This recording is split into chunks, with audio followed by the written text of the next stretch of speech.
Welcome to the Chicago Bears Podcast, a presentation of ESPN Chicago, Chicago's home for sports. Here's your host, Pat, the designer.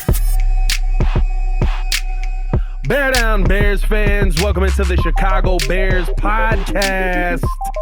Joined by the great Tommy Waddle. It is such an the great Tommy Waddle. It's not at all, my friend. Welcome to the podcast, Thanks Tommy. for having me. I'm honored to be here. You are enthusiastic, too. That must be your youth, because last night was a long night. Last night was a very long night. The good thing is I worked construction before this, so I've worked many 15 to 16-hour days had to do it again. Much heavier lifting than sitting here talking to me. A little bit more work, but this is a little bit more on the mind, right? You gotta. We're Chicago fans. It's more so maintaining sanity through everything we've been through. Yes, especially these days. Hopefully we're coming through on the other side, but it has been quite trying to be a Chicago sports fan over the last several years. But I feel like we are coming out on the other side. We're going to be talking about the draft pick last night, Darnell Wright.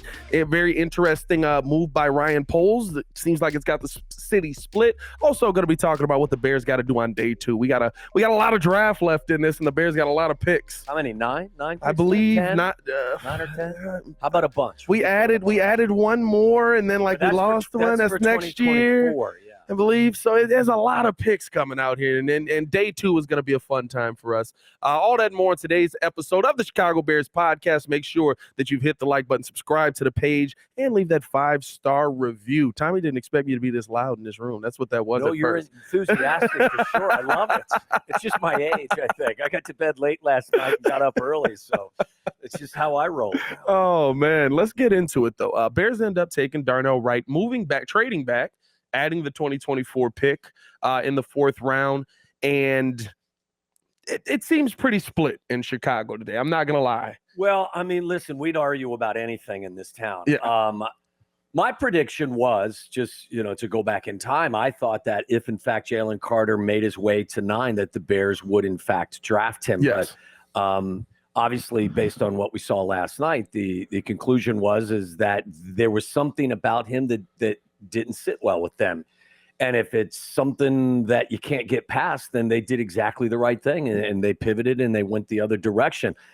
They're a team that's got so many different needs right now, especially in the trenches on both sides of the football, that you're not going to get a bad word out of me based on what they did last night. What they did was they fortified their offensive line, and they're going to create a better environment for the young quarterback, and hopefully for everyone inside that offensive huddle to perform better this year than they did last year. So we had Louis Riddick on our show last week. I think it was last week, whatever it was, a lost time. Maybe it was earlier this week. Probably was earlier this week. This week. Whatever it was, Louis was telling us Darnell Wright was his favorite player in the entire draft. Sylvie asked him the question at 9, and before Sylvie even finished the question, Louis said Darnell Wright. He's the best. He said Louis thought that there was a chance that he was the best player in this draft, regardless of position. So he definitely addresses a need. He's an experienced player that is, played a ton. A 4-year guy at Tennessee, played on the left side, played on the right side. My guess is they're comfortable with Braxton Jones on the left. They'll slot him in on the right side, and immediately from day one, you're better up front. I think that the hard part is right. Breaking what our mindset is. This is Chicago. We are defense. We are hard-hitting action. We want to see hits on the other side, takeaways, turnovers, all of those things. And while you do need those things, I think Ryan Poles changed the mindset of Chicago fans forevermore in this city, because for the first time, Carter was the Bear pick. Yeah. For the last 60, 70, however many years you want, he is a 3 technique and a 4-3 defense that makes your linebacking crew better. Going offense would have seemed insane. Well, you're right. We're still a town that appreciates good defense. Yes. I mean, and you should. I mean, you're not going to get to the top of the mountain in the NFL without being good on that side of the football. But in 2023, it's more likely that you're going to find yourself in a 30-27 shootout than you are a 10-7. Yeah. So the emphasis on offense, I think, is a welcomed emphasis, whether or not that's a pivot for some people or not. Now they're thinking differently as a Bears fan. Yeah. Look, I think there is always going to be a group that the what if group. Yeah. You know, what if Jalen Carter turns into the second coming of Aaron Donald? Yeah. If he does, then that's going to be unfortunate. But what if he does that and Darnell Wright turns into a 10-year starter at right tackle for the Chicago Bears? Yeah. I mean, like this is an inexact science. I think that there's no question that Jalen Carter, had he been selected by Ryan Poles, would have upgraded that defense. You bring in Edwards, you bring in Edmonds, and those guys are fantastic players. But in a lot of ways, they're as good as the guys in front of them. So, Yes. They're going to find out that life was easier in Buffalo and Philadelphia, For respectively, at least early on. But look, I mean, Jalen Carter finds a comfortable landing spot in allows him to grow. Yeah, and like he's got some familiarity there. There's some former Georgia teammates that he'll be playing with, including Nolan Smith, who was drafted later in the first round last night by the Philadelphia Eagles. There's some familiarity, I believe, with other guys inside that defensive huddle. So, and if Howie Roseman takes a swing and misses, so what? Yeah. He still has a Super Bowl title and another trip to the Super Bowl. For Ryan Poles, who's, in my opinion, done a very good job early on here, but in his second year in a very important role, if he swings and misses on a player like that, it's going to stick to him probably a little bit more than it does in a more tenured general manager. Yeah, no, 100%. And I think that now, right, you look at your offensive line with Nate Davis, Darnell Wright, Tevin Jenkins, Braxton Jones, and I feel better about it coming into the season now. I feel better about the protection that's around Justin. And the thing is, the part that I think a lot of people, I think that we have to change our brains to what we've always seen. It's not Jay Cutler standing back there. It's not Rex Grossman standing back there. Justin Fields can make plays on his own. And now, right, when he does throw the ball, I think a lot of what people's vision is skewed by from last season is Justin having to vacate the pocket, trying to make a pass on the run, which he's actually pretty good at, and the ball goes through people's hands. So when you just look at the numbers at the end of the season, it's Justin Fields was 9 for 19 in this game. That he can't pass the football. I don't think that's the situation we're in here, and I like that they went. Well, I think there's a lot of growth that needs to occur from everybody inside that huddle. But there's no doubt. I mean, for anybody that would want it to come to a conclusion as to who Justin is as a quarterback, especially through the air after 2 seasons, based in the difficult environment he's been in, I don't think I personally can't come to that conclusion. I think it's unfair and too early to come to that conclusion. What they're doing, though, with the trade, bringing DJ Moore in and upgrading their offensive line and getting better in a lot of other spots, is without mincing words, they're eliminating the excuses. Yeah. So the 2023 season is not only them making the environment friendlier and better for Justin, it's also about evaluating Justin. Now this year, the protection should be better. The weapons on the edge should be better as well. So now we need to see growth from him as well. So I think it's kind of a two-way street, but there's no doubt that this was the path that they thought was best for Justin and for them. And I agree with it. And, we're just going to have to see how 2023 shakes out with some of these improvements. There's little things as well. I've said this for a very long time. I think familiarity is a very important component in football, in all sports. And if you go back to, Justin at Ohio State, I mean, that's the last time he's been in the same offense in consecutive years. Yeah. I mean, he comes into the NFL. Matt Nagy's the coach, so there's one change. They go from the Ohio State offense to the Matt Nagy offense, which didn't make a whole lot of sense. The Matt Nagy offense is it's a stretch. It is there a thing. A little bit. Yeah, it is a thing. Pat and Mahomes then loves after him. 1 year, they go to Luke Getsy offense. So now in 3 years, he's played in 3 different offenses. So for the first time since he was in college, he can actually be comfortable going to training camp, being aware of the terminology, the people around him, the coaching staff that's inside the building. That to me is enormous for his growth. So, I expect that the 2023 season should yield a ton of improvement. Like, I'm not expecting this team to be a Super Bowl contender, but I'm somebody that believes you should see significant improvement on a number of fronts. Yeah, you should see. I think Lions' improvement is not crazy to say here, right? Like, Yurko said something that really, I think, stuck out. He said it's a 7-win team that underperformed. They were 3-4 going into last season, and then Ryan Poles said, "Hey, all right, well, that's the direction we're going." Roquan, that's it for that. No Robert Quinn, no right. Like when you start to pull the rug under the team, Of course, they end up winning 3 games by the end of the season. Well, this was by design. Yeah, like, listen, they wanted this. I spent, I spent my entire time watching a 3-14 team pretty content. Yeah. Like, there were certain things that would irritate you as a fan. But the Washington game to me was the one. I was like, Justin, you got to do more, a little more than that one. Yeah. But outside of that, was still early. That was still a feeling out process. And to jump to that point there, like, there were a lot of people that were pissed off. Well, where was where Luke Getsy? They come out of the mini bye, and where were finally starting to call some runs? Well, everyone was down on Luke Getsy for not having Justin run the ball 20 times a game prior to that. Listen, this is a new offensive coordinator who's learning a new group of players. Yeah. By the way, if you think Justin was hoping that he had better players in his offensive huddle, don't you think the offensive coordinator was hoping the same thing? So there's a feeling out process. I feel like Luke Getsy's done a fantastic job. Has he been perfect? No. But all things considered, I think he's done a really good job, and he's been a calm force for Justin to work with through a very difficult time. But, this was a team that had a plan last year, and that plan was we're going to rebuild. And I actually would tell you that I think it was the Detroit game was the first time, I think it was Detroit here, where it felt like, maybe it was the one in there where I felt like they let go of the rope. Like, it was the first time I felt like the team really kind of. Yeah, I think that was there when started to play like the White Sox. Yeah, don't think we started. Why'd you do that to us here, Tommy? We're excited about the Bears here, Tommy, and you're going to bring up the White Sox right now. Well, I'm just trying to make the analogy or the comparison that's the only time that I really felt like they let go of the rope. Yes. They were outmanned by design. The entire season. This is what the plan was. And look, I was all in. The teardown is the easy part. The rebuild is the more difficult part. And I've said this for, 8-10 months now. You've got my attention and you've got my support.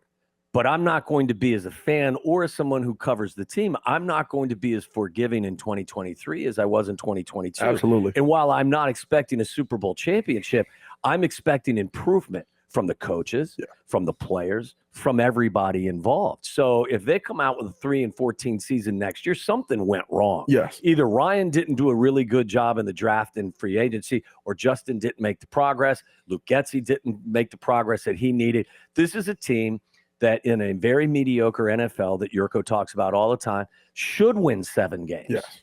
I mean, they should, because of the direction. They tore it down. You have my support. Yeah. But now it's time to win some of those games that you lost in the fourth quarter last year. I'm expecting them to win some of those. Not all of them, but certainly more than they did last year. I said 7-win floor, with the optimistic side being maybe 9, because how many of those games last season were a tip pass goes the other way? Somebody, dropped the ball. The Bears are driving, and Isaiah Smith, however that was ordered last season, gets the ball stripped out from behind him because he's trying to get extra yards in a game that the Bears can put away. Like different little things like that I think won't be an issue this season. I think you saw even in this offseason, the people the Bears brought back were people that they're like, hey, he got the system. He understands what his role is in this system. I like having that guy there. Yeah. Well, you got to feel the team too. Yeah. There's some, like I said, familiarity, I think, is a really important component. But you also have to, over the course of time, you have to build this thing, and you have to put better people inside both huddles. So, again, I'm not expecting some wild run that takes them to the Super Bowl, but I do expect to see them in that graphic in the hunt. Yeah. In the the last third of the season, because basically everyone's included in that graphic. But I mean, think about it. Think about what half the teams in the league at this point. I'm saying, this is what I'm telling you. Well, I'm expecting them to win 7 games. That's 3 games under 500. Like that bar not is good. That bar's not like way up high. That is a very reasonable level of expectations for them. And if they don't reach 7 wins, like I said, I personally believe we're going to be sitting around suggesting that something went wrong if they don't get to 7 wins, because, and I get it, it's a huge jump from 3 to 7. The jump from 3 to 7 is significantly easier than the jump from 7 to 10 or from 9 to 12. It just is. So this is the easy part. We're still in the easy part here, and we're still in the understanding and patient part. I just don't think that I'll be nearly as patient with this team this upcoming season as I was last season, because my expectations for them are different. I think it's like you said, right? Like when you look at the jump that the team could possibly make, there's so much that has to go. You did this exercise one day. I was listening to Waddle and Sylvie. Break down the simplicity or the complexity, I should say, that it takes to complete a simple 5-yard pass It's crazy. in the NFL. Like I say that to all the time. This is like my explanation for why I think that football is the ultimate team sport. Yeah. You know, when I break the huddle, think about what's got to go right for just a simple hitch route to be completed. Yeah. You know, first of all, your offensive line everybody's got to make sure that Jim Harbaugh is protected. Jim's got to drop back, be able to get the ball off on time. Yeah. I've got to be able to evade a defensive back, whether he's playing off or he's in my face, whatever it is. I've got to find a way to create some space between me and him and give Jim a throwing lane. Then Jim's got to throw the ball in a somewhat accurate fashion, and I've got to find a way to make the catch. Yeah. Like, all of that has to go right simply for a 5 or 6 yard gain. So to really understand what needs to take place on a play in and play out basis, like it's truly everybody's got to do their job. If the ball's not snapped at the right time, if your left guard doesn't, get the cutoff block, if I don't get a clean release, everything has to be done with precision in a certain way. So, and again, the teams that can do it kind of in their sleep are the ones that become obviously the most efficient. And obviously having a ton of talent will help that, but also being familiar with each other is a big component of it as well. For sure. Hey, that was the first quarter of the show right there, Tommy. We were off to a good start, man. I think we're ahead going out of the first. We got some adjustments to make going into the second. You're not tired yet? No load management here. I feel like I could play all 12 minutes. Relax there, Kawhi. Well, let me ask you this, right? That's not good, because that means I'm going to be injured later today. Let's get into the second quarter here, Tommy, as we look at how day one went and how we expect day two to go. I want to start it off with this. In day one, with everything, right? DJ Moore, the picks that we have next season, Darnell Wright. What grade are you giving Ryan Poles coming out of day one? Are you feeling good about day one? Well, I give him an A because I do include what you just mentioned. Yeah. Like having the first overall selection. First of all, I give Lovie Smith and the Houston Texans an A+. I asked Devin and McKee, has anybody called him to thank him yet? Yeah. They said nobody's calling him. Really? Somebody's got to call Lovie and thank him. They should at least, how about a text? McKee said he's not picking up for him either. That's Lovie, what's going on there? Yeah, that's got to, send one from me as well. Look, I thought Ryan Poles did the right thing. You're going to have critics regardless. We did a web poll question several years ago just to prove a point. Like nobody in Chicago or anywhere can agree on everything. You're never going to get 100% agreement. Is money good? Yes or no? I think we only got like 97%. Because somebody would get all esoteric and deep thinking and say, no, it's not. We were just looking for some. So I guess the point I'm making is you're never going to get a consensus on anything. I thought that the trade was fantastic. I wasn't a believer that it was going to happen quickly unless Ryan Poles got an offer that he thought was, he couldn't refuse. Right. And I liked the offer. And like leading up to last night, there was some, I wish he would have held out. And I don't care. I'm completely content with what they got. Absolutely. Not only did you stay in the top 10, you got an additional second round pick this year. You got a first round pick next year, which creates a lot of flexibility for you if for whatever reason 2023 has some hiccups or some roadblocks that you weren't expecting. And you got DJ Moore, who I truly believe is a better option than anyone that was available in this year's draft as a wide receiver. So like after watching, I watched probably 40 or 50 minutes of film on all of the wide receivers at the beginning of this week. And, some of them were very impressive, but none of them to me will ever become the player that DJ Moore has been and will be. I just think DJ is a really good player, and maybe in a different class. Like if this was a couple of years ago and Justin Jefferson was coming out, I'd feel differently. If next year Marvin Harrison Jr. is coming out from Ohio State, I may not be able to say the same thing. But I thought what Ryan did was he added draft currency, and he also added a proven commodity at a position that was desperately in search of a difference maker.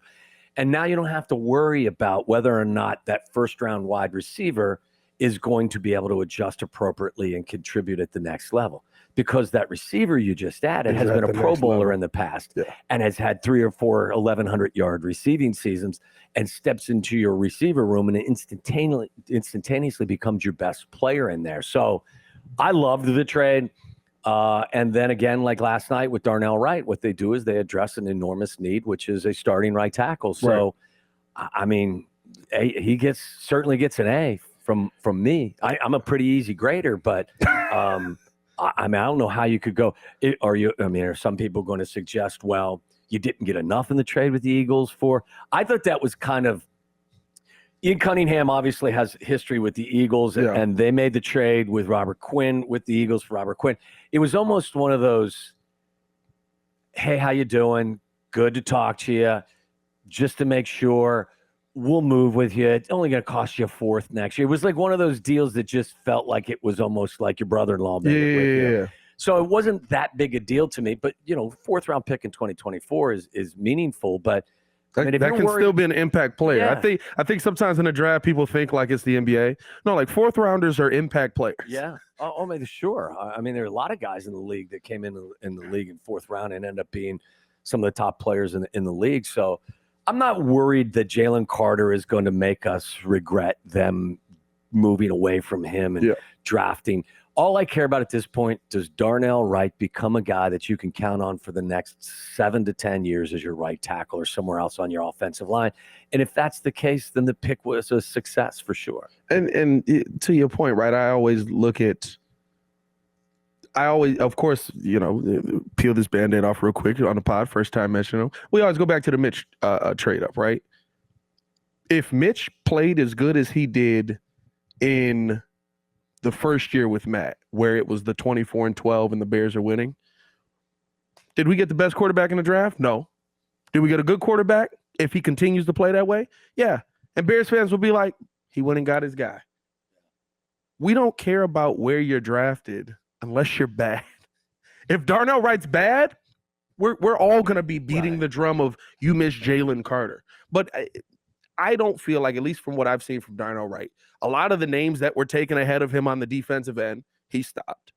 The thing that I think when I look at his game, which to me makes him the easy answer for Justin Fields, is when you look at his college tape with Hendon Hooker, he's the one leading the way when Hendon Hooker's taking off. Justin's not going to stop running. You want to make sure he doesn't end up getting hit when he's running. I think that, probably the most compelling part of any of the tape you watch of Darnell Wright is how he handled some of the top competition in the SEC. Yeah. Will Anderson was asked who was the most difficult assignment or who was the best tackle that he played against, and he quickly said it was Darnell Wright at Tennessee. So, I mean, that's pretty significant praise for him. Look, if Jalen Carter goes out and becomes the second coming of Aaron Donald, we're all going to have some regret, but that regret will be eased, at least in some ways, if Darnell Wright is the player that Ryan Poles and Matt Eberflus believe that he is going to be.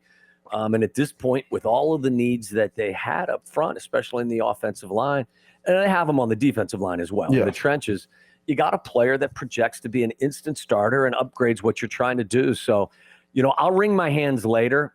Give us 3 years. If Jalen Carter's destroying the league and we're struggling with Wright, then I'll be more willing to say, okay, now I'm concerned. But right now is not that time for me. Did yesterday mark our first time where we're going to look at Ryan and say, okay, you got a real, right? Like Braxton Jones, good offensive line. He's overplayed where he was drafted easily. I don't know if I felt great about him. I think yesterday marked the beginning of the time clock on, okay, now we'll know if Ryan Poles can really evaluate offensive line talent. Well, I think that, how Braxton Jones does continue to develop will also be significant. I think they've got a great offensive line coach in Chris Morgan. I think he's really good at connecting with his guys, and I feel good about him.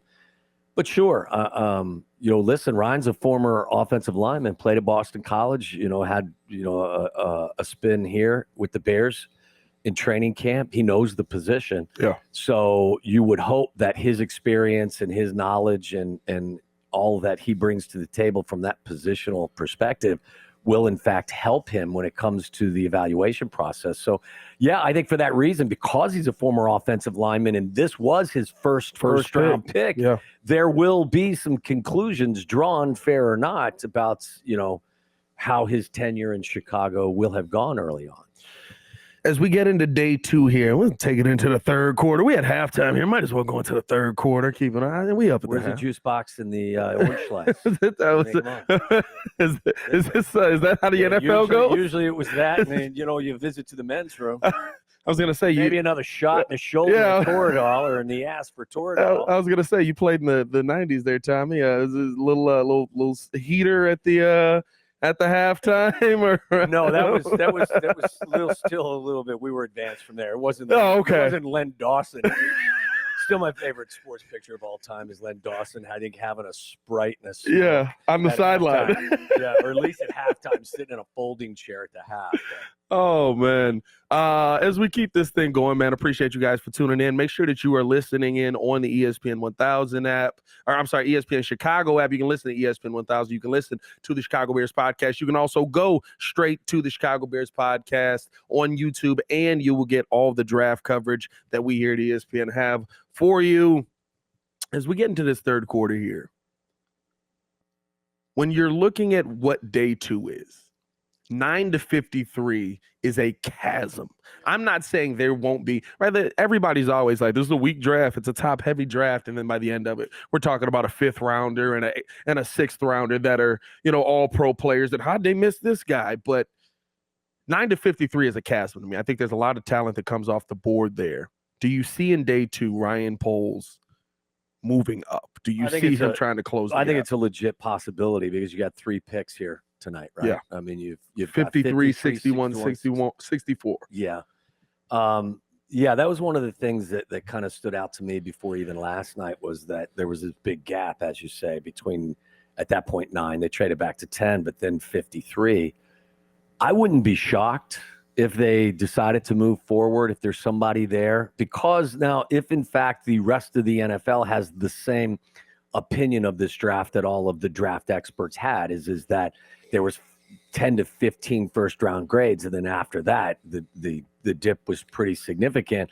If that's the case, I think you may be more willing to move forward if you are also one that believes that it's going to get pretty lean here. So I think that it's very possible that he moves up. It's very possible that he'll move up and then move back. We've seen he's very active with how he handles things. But my expectation is they'll find more help in the trenches with whatever it is that they end up with draft-wise, whatever the picks are. I think that they're still focused on. Look, I'd like to see him draft a center, especially with the style that they play right now. In young quarterbacks, I think Justin and other young quarterbacks can be more effective with pressure from the middle of the defensive line than they can from the flanks, because it just, when a pocket collapses and your guys in your face, I mean, it's really hard to function. And I think that he found himself in some pretty odd spots last year. So, and where's Lucas Patrick? Yeah, I've asked that probably 4 times this week. Well, I mean, look, I know they were fond of him. He looked great in the 6 plays that he played. Yeah, then he got hurt, so I don't know that you can count on him. Cody Whitehair, has played some center. I think that there's probably still a good chance that they draft a center. Mm-hmm. I thought the other thing too, to go back real quick, I thought the fact that they coached him, Getsy coached him, Darnell Wright at the bowl game, was it the Senior Bowl? I think that was very telling as well. He was excited. I remember Luke Getsy coming out of that like, we got our guy. Yeah. And it was like, wait a minute, like, who's your guy? Yeah.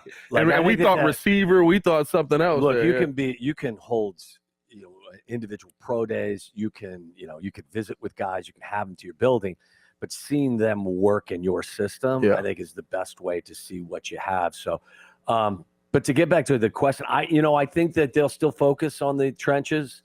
But we're still learning how Ryan Poles does his thing. So wouldn't be shocked if they moved up. I would actually think it's pretty likely that they'll package something. Maybe it's not even a day 2 pick. Maybe it's something that comes in the future. Yeah. Or even in on day 3, but I'm with you. I think the drop off from 10 to 53 or the gap is just too big. I wouldn't be shocked to see them try to move up a little. I think we got to – the tough part is, right, like this is the one thing that I will give all of Chicago. We want to fix this team so bad, but there's just so many holes that like I said with the first round pick on my daily podcast, I wouldn't have been mad if we took Carter. I'd have been high-fiving Not me guys. either. Oh. I wasn't mad that we took Darnell Wright. Nope. I wouldn't have been mad if PJJ failed us. I wouldn't like there was so many names on that list that I'm like, okay, we're good. Like there's so many holes we need to fix on this team.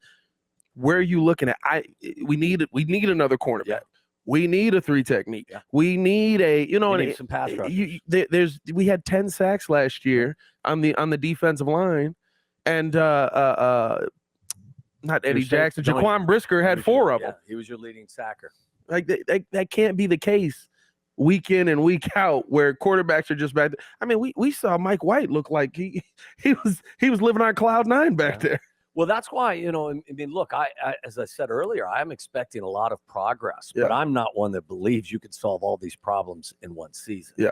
Like you're not going to be able to get 2 or 3 pass rushers that are going to have a serious impact. Should be able to get one. Yeah. Should be able to get another guy that can help out. You got to solidify your defensive line. I think you've already been better on your offensive line. You added Nate Davis, to help in the interior of your offensive line. Here's hoping that Tevin Jenkins is more available this year than he was last year, because when he's on the field, he's very effective. He's a monster. You are getting better in spots, but there is still so much work for them to do. You still need to get better in your wide receiver room at this point. I think you need to get a pass-catching running back. I like what Foreman can do running the football. He's a big, strong runner of the ball who did really well when Christian McCaffrey was traded to San Francisco and he took over as their lead back. Khalil Herbert, to me, is also a guy that has done some really good things early in his career, but neither of those guys is a receiver coming out of the backfield. Yeah. So, and I think that where Justin made a lot of progress last year was when he finally started to take the layups. Instead of reading the field from deep to short, he started to read the field because, I've said this a bunch in the past, like when you've got Garrett Wilson and Chris Olave running post-dig combos against Indiana, with no disrespect to the Indiana secondary, at some point someone's getting behind somebody. So, you're taught because of the nature of the defense and the people, the skill in your huddle, you're going to read that offense. You're going to read that play. You're going to read it from deep to short. Like, you don't even give a damn where your back is. Yeah. Or where your tight end is. Yeah. I mean, because something good's happening down the field with those guys. Well, in the NFL, that don't work that way. And sometimes, especially when they know that you're programmed to think that way, they'll take that away from you and force you to take the layups. And I thought that was where we first started to see Justin make strides, is when you just, take the dump off to Cole. Yeah. Take the dump off to David Montgomery. Don't worry about trying to fit the 20-yard in route in there, because it isn't there. Yeah. So, and then when that happens, then your completion percentage starts to go up. Then you start to kind of loosen the grip on the bat handle, as they say. You start to relax. You start to become more comfortable. And I think that, having a running back who can provide, some of that receiving productivity underneath is hugely important. So I'm looking for them to do that as well. I think running back to me is a 5th. I love, I've said this, everybody wanted Bijan. I think Bijan's going to be amazing. I don't believe in taking running backs top 10. Not when you've got as many holes as this team has. Yeah, when we get to, I've said this on multiple occasions, when we get to where the 49ers are, or the Eagles, you can trade for Christian McCaffrey. You know what I mean? When I've got Debo and I've got a team that's literally got an offensive line that's running over people, even though we know what Trent Williams is doing, it didn't matter, right? I'll go get a running back, right? But to me, I see Kenny McIntosh in the 5th round. I think he's a pass catcher out of the backfield, not breakaway speed, but a guy, like you said, that can get the dump offs, that can get those underneath passes. I think Cole made strides in that as well. I do think it's a big part of Justin's mentality, where I think 2 things happened to Justin last season. I think the first thing that happened to him was he was a big play guy at Ohio State. He wanted to take the deep shot. Yeah. The deep shots were open. Justin didn't always have the time to step in and get them there. There were times where Darnell Mooney streaking down the sideline. I'm like, Justin, you got to make that throw. Yeah. The other thing I think happened to him was the Kobe complex, which could be a good thing, but maybe not in the NFL. I think that There was a time where Kobe got to the point where he had, Smush Parker on his team, and he was like, "Why would I give you the ball if you're going to miss?" And I think that happened to Justin last season, where he threw the ball to Byron, and he's throwing the ball to Mazaret Smith, and he's throwing the ball to Byron Pringle. You know what I mean? And it's you dropped it. You dropped it again. And they're not yelling at you for dropping it. They're yelling at me for not getting you the ball. You still got to throw it. You still got to throw it. Yeah. And I think that happened to him last season. So hopefully we see the development. You think the wide receiver room still needs an upgrade, though? You're not a fan of Chase and Darnell, or just not thinking long term with those? I think that you can always have more. Yeah. I mean, I'm patient with Chase Claypool. I would not be someone that says that that trade was a disaster. Yeah, I agree. They didn't get the return on the investment early last season. I think the reason why they made the trade and they gave up stiff compensation for it, obviously, was because they knew that the free agent market was going to be light, to say the least, and it wasn't an overly deep or top-heavy draft of wide receivers. So they thought the best route to try to add to that room was to make that trade in the middle of the season for Chase Claypool. And look, I want to see him with a full summer working with this group, another summer in the system, and at the end of next year, everyone can come to the conclusion as to who he is and how he fits. I think Darnell Mooney is a good player. I think that his size will always hold him back a little bit in this league, but he's certainly a guy, especially if you take some pressure off of him with someone like DJ Moore. He's got good burst. He's got good wiggle. He's got good separation. He does a lot of really good things. Yeah. I do think that the room is improved, but it's not elite, that's for sure. Is that next season's move, right? You got those 2 first-round picks. Is that something maybe that they hold off on because Marvin Harrison coming out? I'd package 2 firsts to go get Marvin Harrison. I mean, I may have given up a first-round pick this year, just kind of parked it on the side. Yeah. Just to, I mean, he to me was by far, regardless of position, the best player in college football that I saw this year. So, look, you can't count on him being, available for you next year. But you always want to get better. And look, I think they did a really nice job putting Cole in positions to take advantage of what he does well. I don't think that the previous regime did that. Cole's, to me, is an inline wide tight end. He's not a guy that you're going to split the slot like George Kittle, and he doesn't run like a wide receiver in a tight end's body. He's a tight end in a tight end's body, and you got to use him accordingly. And I think Luke Getsy did that well this year, and you saw he was much more efficient and had a hell of a lot more impact on what they were doing offensively. So it was as long as they continue to use guys and put them in position to take advantage of what they do well, I mean, you're going to see better performance. Cole Kmet finally using that 4-year degree at tight end U. Well, listen, honestly, you can only do what the coach asks you to do. That's true. And the previous regime was asking him to be somebody, in my opinion, that he really wasn't. Yeah. And if you look at the film this past year and what Luke Getsy was asking him to do, he was beautifully situated in more of an inline tight end position. He's fantastic in the red zone. He's a good blocker. He's not going to be a guy that stretches seams or threatens safeties down the field vertically, in my opinion. But that doesn't mean you can't find a place or a way to make him an integral part of what you're doing offensively. I think it's a must. Like you said, Cole's the guy, the big body that helps Justin, that should be helping Justin on some of those underneath throws as well. As we come to the fourth quarter here, it's been a great pod, by the way. This is amazing football insight. I'm always flabbergasted. Yurko had me stunned in here. Yurko had me stunned in here. Game like he's this big, dumb, former defensive line. He's the smartest guy in the building 9 times out of 10. He's sitting there telling me stuff. Not just football-wise, but just in general. I will say I've heard some things, growing up listening to you guys and hearing Yurko on the radio. Yeah, I've heard some things he said with confidence that I'm like, I don't know if it's true, but he said that confidently enough. I mean, you know that. If you say it confidently, you got a better chance of people believing you, even if you don't believe yourself. I did that to my wife one day. We were talking about I'm a big animal guy. I love watching Animal Planet stuff like that. And she looked at some weird looking creature. She was like, "What is that?" And I was like, "Oh, it's a red-bellied lake loon. They do this and they make these things happen. This is the kind of noise that they have." And by the end of it, I was just like, and I have absolutely no idea what I'm talking about. Why did you ask me about this?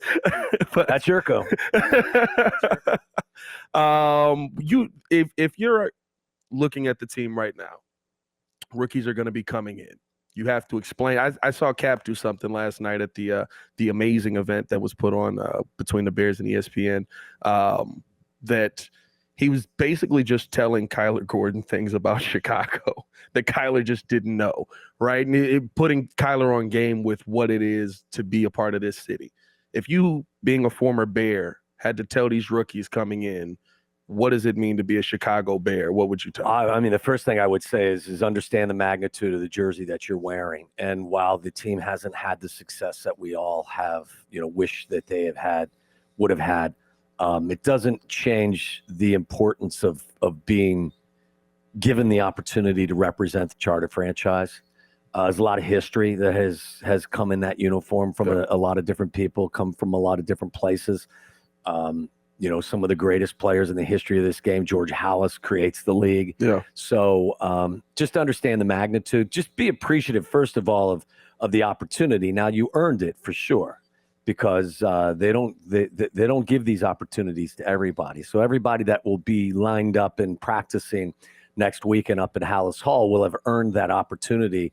But take it seriously, and also know that there's somebody else always gunning for your job. So be prepared and make sure you're willing to make the sacrifices, but understand that, I would say maybe research the history of the franchise a little bit just to know, while we don't have as many Super Bowl titles as other teams, there is something I felt special about wearing the burnt orange and navy blue. Yeah. I heard Justin Jones yesterday. He was talking with Bleck and Abdallah, and he was talking about the rivalry that Green Bay and Chicago have, and how, old ladies are giving the middle finger to you to ride in on the bus. That's true. And different things like that. That's true. I mean, and he just looked and he was just like, I love it. Yeah. I love it. It is what football is. I mean, being the player, do you guys feel that same, even coming in, right, in the beginning for you, did you feel that same energy in that rivalry day one? Yeah. I mean, first of all, I felt the energy in the room, because my first training camp, my mini camp, was May of '89. And you walk into the building and there's Jimbo Covert, there's Jay Hilgenberg, there's Tom Thayer, there's Mark Bortz, there's, Keith Van Horn, there's Hampton, there's McMichael, there's Singletary, there's Dent, there's Sean Gale, there's Dave Duerson, there's Mike Dick. I mean, listen, I could go on and on and on and on and on. When you walk into the room, you've just entered, in an environment that's filled with royalty. So you understand your own, the history of your own team, but then certainly, when you go to Lambeau Field, or you go even to Detroit or Tampa Bay or wherever it was that you were going, you certainly understood the meaningfulness of playing the teams that you were sharing the division with, for sure. How would you describe the different feeling in the division versus out of the division games? Well, it was always, listen, it sounds like football cliche conversation, but the easiest way to get to the postseason is to win your division. Yeah. So the division games are significantly more important. Now, mathematically, you could probably dispel that, but inside that building, what you want to do first and foremost is control your division. And I think if you look back at last year, they were winless in the division. They were 0-6, and I think that's where some of the improvement will come. If they're 0-6 again inside their division in 2023, again, something went wrong, because the Vikings should come back to you. The Lions are going to be a handful, but listen, they're not unbeatable, and I think the Green Bay Packers still have a lot of questions to answer as well. So inside that division, there's got to be improvement. Did you feel like our division rivals got better yesterday? Did you feel like there was – I'm not going to lie. When Detroit took a running back, I was just like, I don't know what's going on. Yeah. I like Gibbs. I don't know if I like him at – where did he go? Was he 9th? No, he went 12th. No, they traded. They traded back. He went 12th, he went 12. Yeah, it didn't make sense to me. I don't know. I know the linebacker was very accomplished at Iowa, but look, there was part of me that thought they were going to get Jalen Carter and maybe a pass rusher before the draft started. It's just Aiden Hutchinson. Yeah. It's just Aiden Hutchinson. Yeah. He's so good, but he's the only one there. They're a good football team, and they're getting better, and they start to believe in who they are. But there's got to be improvement inside the division this year for sure. It's this season is going to be such a fun, to me, pivotal season in the Bears. I said this draft alone is the draft to me that we'll either talk about this is what gets us to our eventual Super Bowl berth, whether we win a championship in that or not. Those are kind of hard to get. Or we'll talk about this as the moment that sent us down a 10-year spiral of more mediocrity. Well, I think there's a good chance you look back at this and say, like, this was the springboard to certainly better times, and this was us kind of picking ourselves up off the turf and heading in a different, new, better direction. Yeah. Or we'll look back and say more ineptitude and more of the same. Yeah. But I have a different feeling about this group and how they're going about doing things, so I'm much more optimistic about what's happening up there now than I have been in a very long time. You've been there for so long. You've seen it, covered it, talked about it. Yeah. And I wasn't going there. You know what I mean? Didn't but I didn't. Why does this feel different? That's the one thing that I haven't been able to ask anybody who's outside or inside. Why does polls and what all of a sudden the McCaskies are doing feel different than what we've seen the entire time? Well, I would say, first of all, with polls, it was the acknowledgement that there needed to be a wholesale teardown. And usually when a new general manager comes in, look, those 14 losses go against his record. Yeah. The general manager thinks that, I can come in and put some paint over here and some lipstick over here, and next thing you know, I've got a, somewhat decent football team. They recognize that this thing needed to start over. Yeah. And that's a hard determination. It sounds easy. For me, it is easy as a fan, but as a general manager who's very competitive, it's got to be. When you got to look these guys in the eye and say you're fired. Exactly. Yeah.